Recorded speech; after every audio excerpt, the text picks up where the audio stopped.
Stay naked. I hope that you can take it.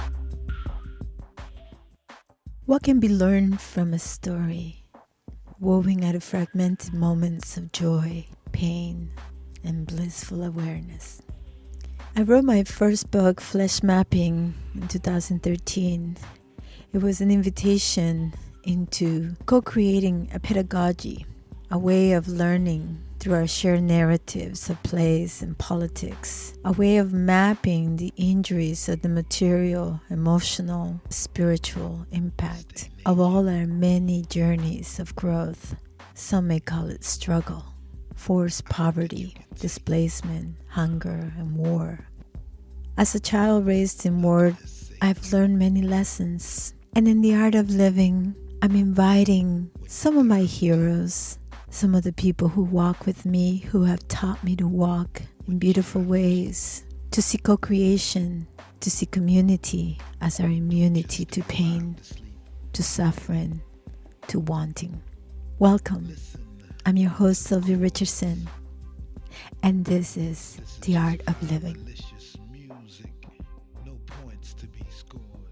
I am delighted to be joined by Jorge Martin. He's the Secretariat of South Venezuela. Thank you so much for being with us, Jorge. It's a pleasure, as always. One thing I think that is constant is the plight of workers worldwide and our ideals of what, worker solidarity could be like. So perhaps we can begin our conversation with, what does May 1st still signify for Latin America, and in particular the region of South America? Yes, well, contrary to what some people try to say today, May 1st was created as a day of struggle. It's a day of struggle for workers' rights across the world, which was originally created in order to commemorate the Chicago martyrs, the 5 Chicago anarchists who were tried and convicted on charges of terrorism, and they were condemned for that and were hanged.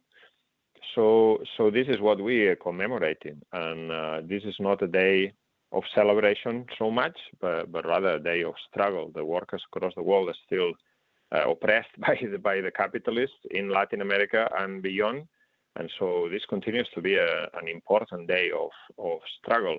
And particularly in these conditions that we live in now, the conditions of the COVID-19 pandemic, which has hit the workers particularly badly. In many countries, workers cannot afford to self-isolate at home, even if they have symptoms. They have to continue working. In other countries, the sources of work have dried up, particularly, many Latin American countries. 40 or 50 or even 60% of the workforce works in the informal sector. Many of them just selling wares on the streets, and these sources of income have now dried up because of the pandemic. So it's a really difficult situation this year. But nevertheless, there were important May Day marches and struggles across the continent, including in Colombia, where there was a national strike that started on the 28th of April and is continuing to this day. In Chile, where there was also a general strike on the last day of April, on the 30th of April, and then big demonstrations on the 1st of May, and in many other countries. In others, like for instance in Argentina or in Brazil, where the pandemic is at its peak, there were no public demonstrations. It wasn't safe for people to meet together in the streets, but there were also online events, virtual demonstrations or public meetings online in order to mark this day of workers' struggle. Few people think of countries like Peru, or Ecuador, or, Colombia, for instance. What are some of the stories that we need to remember, about our region and about the people not just in struggle, but about the ways that we resiliently fight back imperialism and claim back our right to self-determination? Yes, I would say the situation now is quite interesting because just before the pandemic started, in the second half of 2019, there were big movements across Latin America. There was the ongoing mass movement in Haiti against the illegitimate government of Moïse Jovenel. There was also an uprising in Ecuador in October 2019 against the government of Lenin Moreno, a government that had been introducing an IMF-inspired austerity package against the workers and peasants. And that uprising went very far. The government had to flee the capital, and they were very close to overthrowing the government. Then there was the movement in Chile that we've all heard of, which went on for about 3 months, October, November, December 2019, which was sparked by an increase in the price of public transportation fares in Santiago, the capital, but it became a national uprising against the whole system again. The main demand was that Piñera, the president, should go. And then we also had the national strike in Colombia at the end of November 2019, which was supposed to be a one-day protest, but then it became like a whole week of mass protests on the streets against the government of Duque. So this is the situation that we had just before the pandemic. Now, when the pandemic struck at the beginning of 2020, this whole movement, this wave of uprisings and insurrections was stopped temporarily. People were obviously shocked by the pandemic. In many countries, there were measures of quarantine. People had to stay home. There were curfews and so on. And so for a period of time, this whole process was paused, if you want. But now I think that what we are seeing is, despite the fact that the pandemic is still hitting the whole of Latin America in a very harsh way, in countries like Peru, Ecuador, Brazil, above all, but also Paraguay, Argentina. What we have seen is that despite the pandemic, people are now forced to come out on the streets. There's been these big mobilizations in Chile, this movement that's ongoing now in Colombia, national strike that's lasted for over a week, and movements like that. There was a big uprising in Paraguay in March, which was directly linked to the question of the pandemic, when the government was completely unable to provide for oxygen, ICU beds, and so on. So what we are seeing is the retying of the knot of the Red October, if you want, Red October 2019. People have no other alternative but to come out and fight, because the situation is terrible, with a combination of the COVID-19 pandemic and the capitalist crisis. And in many countries, for instance, in Peru, in Ecuador, in Colombia, there have been big scandals where politicians and wealthy people, businessmen, have had access to the vaccine, jumping the queue, when the majority of the population has no access at all. And this question of access to the vaccine, access to healthcare, is now becoming one terrain of struggle across the whole continent. And we see how, yes, the wealthy capitalist countries, the imperialist countries around the world are going very fast, or relatively fast, with the vaccination efforts in the US, in Britain, not so much in Europe. But most of these countries, Latin America, where the pandemic has had a massive impact, they're way behind. And one of the reasons is because the advanced capitalist countries are monopolizing access to vaccines. And again, we see here the question of capitalism. Capitalism means that those who have money can have access to the means to protect their lives. And those who don't have money, particularly these countries, and these countries are not poor, they're very wealthy countries, wealthy in natural resources, in minerals and so on, but they are poor because they've been impoverished by imperialist domination, so they don't have the necessary money, access to funding to buy or purchase these vaccines, and therefore people are dying because of that. So you can see directly the link between the existence of the capitalist system, private profit motive, of the big multinational companies and the imperialist countries, and the fact that thousands of people, tens of thousands of people are dying in places like Latin America. we're going to have continuous crisis if we continue to make people so vulnerable by poor housing, poor employment, hunger, wages, all of those things compromise not just our health, but our immunity to crisis. On that vein, I wonder if you could talk a little bit about, what we see then, despite all these attacks, despite all this, we are going to an election in Peru, and I wonder if you could comment on how you see this unfolding and the significance of, this election for us in Latin America. It's not well known that in November there was a big movement in Peru. There was an attempt by the government, by the Congress, to remove the president on allegations of corruption. And this led to a mass movement on the streets, not because people were in favor of President Vizcarra, who was being removed, but because they knew that, in fact, those who were removing Vizcarra from power were as corrupt or even more corrupt than him. And the whole thing was a farce. So there was a big movement that lasted for about a week, and the government was scrambling, the Congress was scrambling to find a new president. They had 3 or 4 during the week.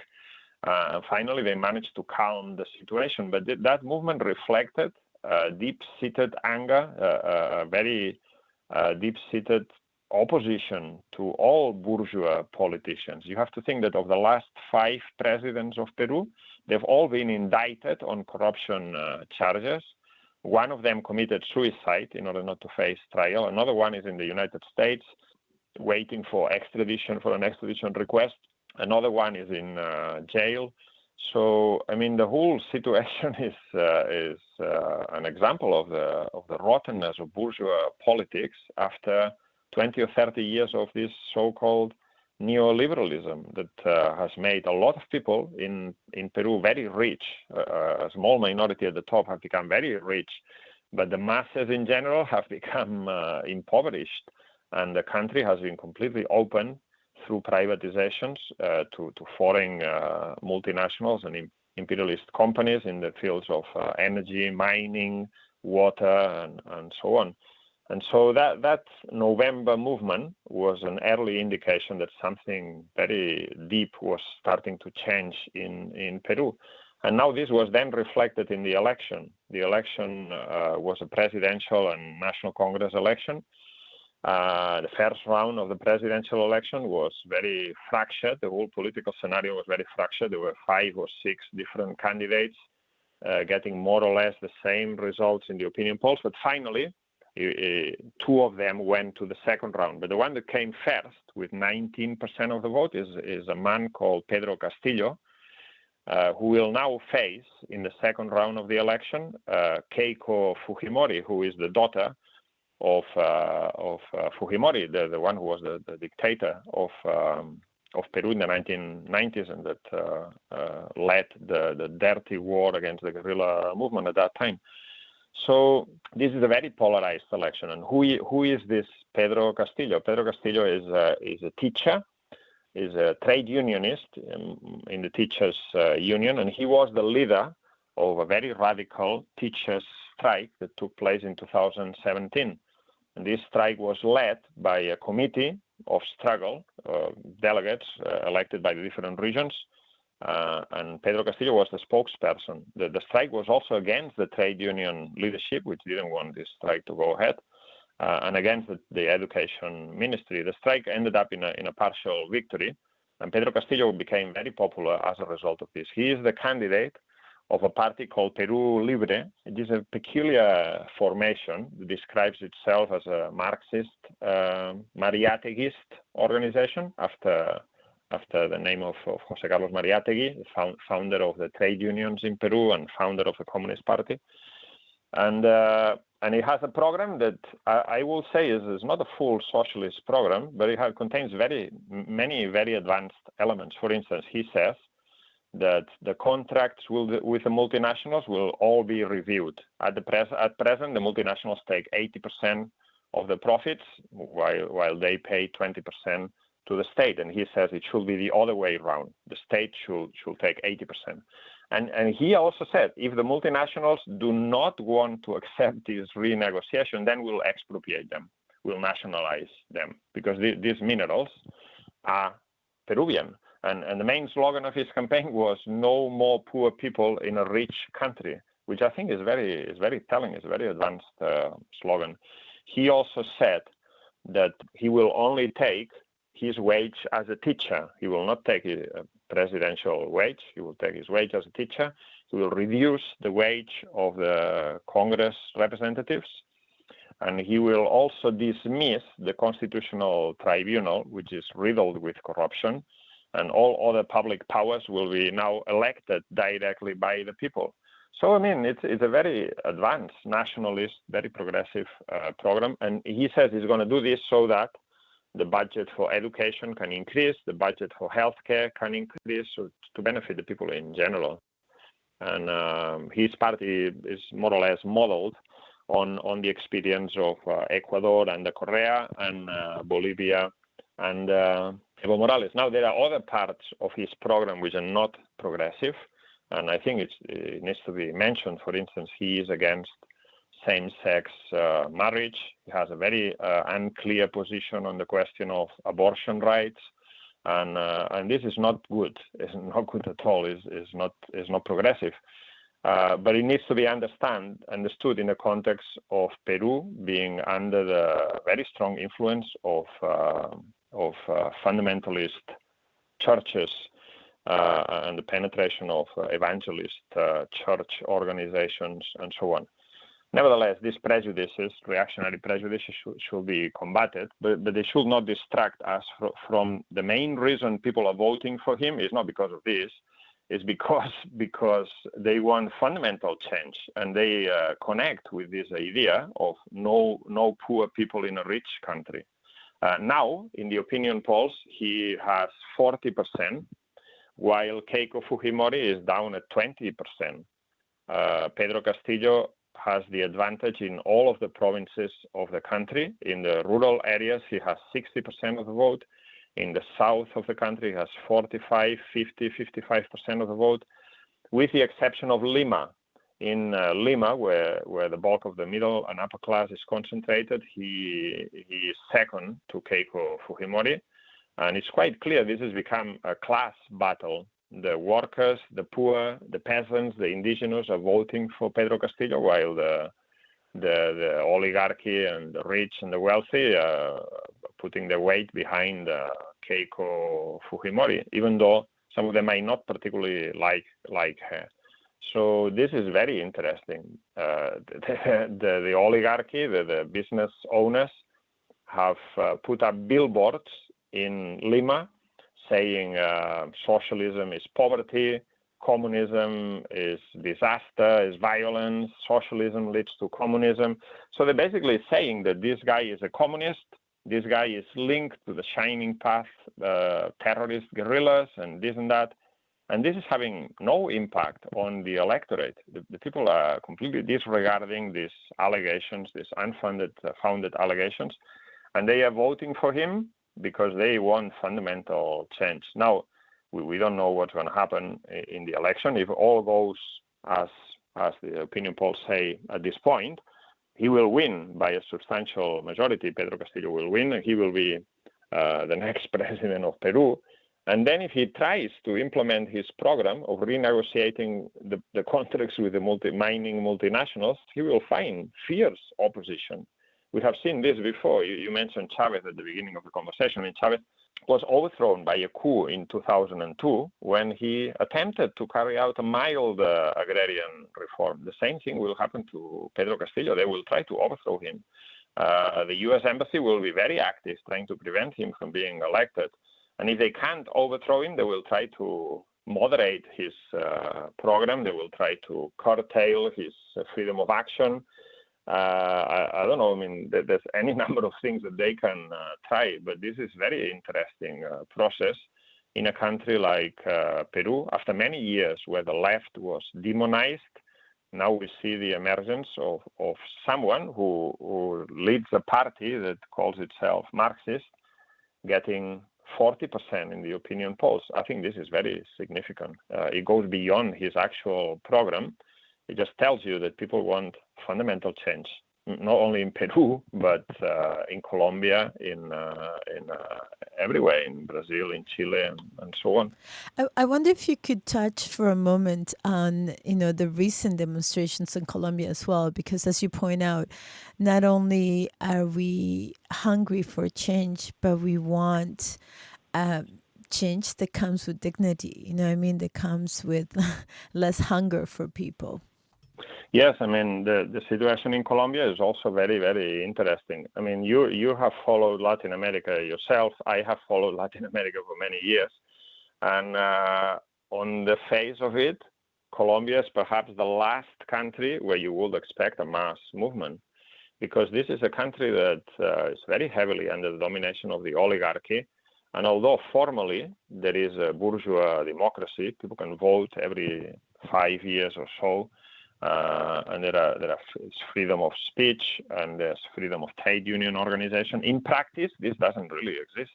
This is an oligarchy that uses paramilitary gangs. We're talking about people who go into thugs, who go into villages with chainsaws and start killing people just because they belong to a peasant union, perhaps. Hundreds of trade union and social movement leaders have been killed since the peace agreement between the government and the guerrilla. This is the day-to-day situation that trade unionists and social movement activists face in Colombia. And in this country, with these levels of violence and repression, we see a huge, extraordinary mass movement, which started on the 28th of April as a one-day national stoppage or national strike against the tax reform, which is aimed at making the poor and the middle class pay more taxes while maintaining the exemptions for big businesses and wealthy capitalist owners. And so the people started by rejecting that. Now, this movement was then met with brutal repression. In 1 week of demonstrations, 37 people have been killed, the big majority of them being killed by the actions of the police and the army. 2 days into the strike, the government sent the army into a number of big cities. For instance, in Cali, where the movement was much larger from the very beginning, the army was sent in. And we've seen scenes of police and the army using firearms against unarmed demonstrators. Completely incredible scenes. And as I said, 37 people have been confirmed dead by this human rights NGO called Temblores, but about 900 people have been injured. Dozens of other people have disappeared. No one knows their whereabouts. People have been assaulted and even sexually assaulted at demonstrations by the police. And nevertheless, the movement is continuing. It's now reached 1 week, and it doesn't seem to be weakening. The government of Duque has been forced to withdraw the tax reform, go back to Congress with a new proposal. The Minister of Finance has resigned, and this hasn't stopped the movement. People are still on the streets, and now they don't just want the end of the tax reform. They want this government to go. They want the healthcare reform to go. They want the hated riot police, the SMAT, to be disbanded. So this is quite a serious movement, as I say, in a country where the ruling class is particularly brutal, vicious, and repressive, and has the full backing of the United States. This is a country where there are 7 U.S. military bases. You might remember about Plan Colombia, which was a program of massive funding by the United States of the Colombian military forces. This is one of the strongholds of U.S. imperialism in the region, which has been used for provocations against Venezuela, provocations against Ecuador in the past, and so on. And nevertheless, here, the workers, peasants, the indigenous population, the youth who are at the forefront of this movement are fighting back. And at the moment, it seems they are winning. They haven't won everything they want, and they have paid a very high price, but they are on the offensive. And I think that this is very important and very, very significant. There have been even instances reported of some rank and file soldiers who sympathize with the demonstrators, who feel uneasy about being used to kill their brothers and sisters, because at the end of the day, the ranks of the Colombian army are made up of the sons of workers and peasants who live the same conditions. So it's a very dangerous movement, a very dangerous time for the Colombian oligarchy, for the government of Duque, and also for Uribe, who is fully behind Duque, who is the one who's moving the threats from behind. So I think it's very, very encouraging, very interesting, and very hopeful, because if the masses can rise up in a country like Colombia, they can, and start to win, they can do so anywhere else, really. And this will be an inspiration for other Latin American countries, without a doubt. Thank you so much for not only keeping your pulse, the many challenges we face as workers, but also on bringing us inspiring stories as well. And as you point out, incidentally, Biden hasn't changed his policy in relation to Cuba or in relation to Venezuela. All of the sanctions are still in place, and there's no indication that they're going to change for now. it was never an illusion, I think, for many Latin Americans that, the changing governments in the U.S. would let up on the pressure that they put on, Latin America, whether it be Honduras, Colombia, or Venezuela. It's however, I think that it's really important, as Galeano once said, apathy is not a luxury we can afford ourselves. So what keeps you energized and connected to continue to struggle, to continue to move and create, even within pandemic restrictions and conditions? Yes, I will say that, look, the alternative we have in front of us is socialism or barbarism.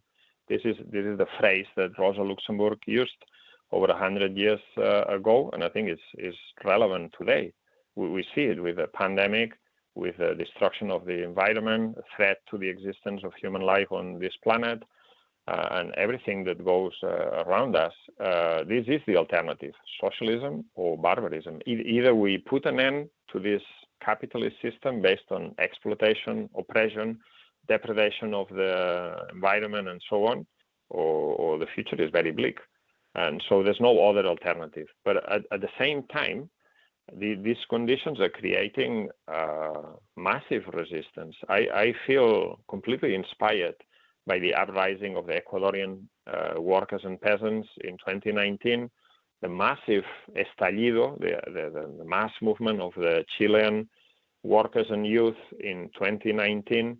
They basically proved that in many cases, without a very clear leadership at the head, that they do not want to live anymore in the old ways. And they prepared to come out on the streets and risk their lives, basically, in order to improve their conditions. And now the movement in Colombia is also enormously inspiring. I mean, as I said, 37 people have died, and still people are coming out because they've had enough. They want something better. And this something better is not beyond reach. It is possible. As Pedro Castillo says in Peru, Peru is a rich country, but there are a lot of poor people, because this wealth is not in the hands of the majority. So this is what's inspiring, not only the need, the absolute need to transform the situation, but the fact that the masses have proven on many occasions that this is possible, that they have the resilience, that they have the determination to change, and they have the power. When the masses come out in the streets, everything stops.